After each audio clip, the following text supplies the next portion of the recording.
જિલ્લામાં સોમનાથ સર્કલ મેરે ડેમોલેશન કરવામાં આવેલું હતું। તેમાં વિમલ ચુડાસમા આજે આપતા ફોટો આક્ષેપ કરવામાં આવે છે। તેમાં આમંત્રણ પત્ર દેવાભાઈ સોલંકી, સંજયભાઈ ગોહિલ, નિલેશભાઈ ગામડિયા, મુકેશભાઈ મલાભાઈ જેઠવા, સુવેશભાઈ દેવશીભાઈ તથા તમામ હોદ્દેદારોને આમંત્રણ પત્ર લેવામાં આવ્યા હતા। NN news Gir Somnath.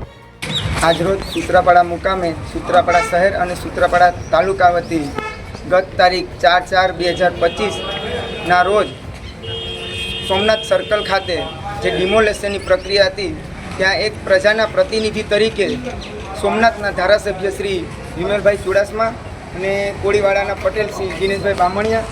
અને તેની સાથે અન્ય જે 40 જણા જેટલા લોકો હતા તે કામગીરીને ભાગરૂપે ત્યાંના લોકોની ફરિયાદ સાંભળી અને ત્યાં એક પ્રજાના પ્રતિનિધિ તરીકે વિમલભાઈ ચુડાસમા ત્યાં ગયા અને તેની સાથે ગેરવર્તન કરવામાં આવ્યું અને તેની પર ખોટી ફરિયાદો કરવામાં આવી। તેના ભાગરૂપે આજે અમે મામલતદાર શ્રી મારફતે ભૂપેન્દ્ર સાહેબ પટેલને એક આવેદનપત્રના ભાગરૂપે અહીં આવેલા છે અને જો આ આવેદનપત્ર દ્વારા તેને પાછી ફરિયાદો ખેંચાય તેવી અમે અપીલ કરીએ છીએ અને જો તે નહીં કરવામાં આવે તો હજી પણ અમે આનાથી પણ આગળ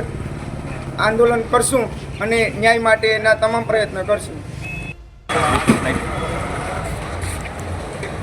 આજરોજ સૂત્રાપાડા મામલતદાર કચેરી ખાતે માનનીય ભૂપેન્દ્રભાઈ પટેલ મુખ્યમંત્રી શ્રી ગુજરાતને મામલતદાર શ્રી દ્વારા એક આવેદનપત્ર પાઠવવામાં આવ્યું છે જે ગત તારીખ 4/4/2025ના રોજ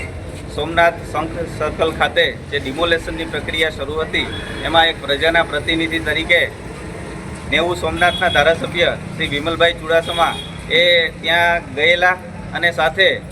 પ્રજાના એક સેવક કે જે અમારા મોટા કોળીવાડાના પટેલ શ્રી દિનેશભાઈ બામણિયા આ બંને અને અન્ય 40 લોકો ઉપર જે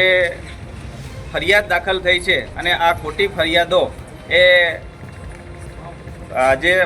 ફરિયાદો થયેલી છે એ ફરિયાદોને સરકાર પાછી ખેંચે એવી અમારા કોળી સમાજ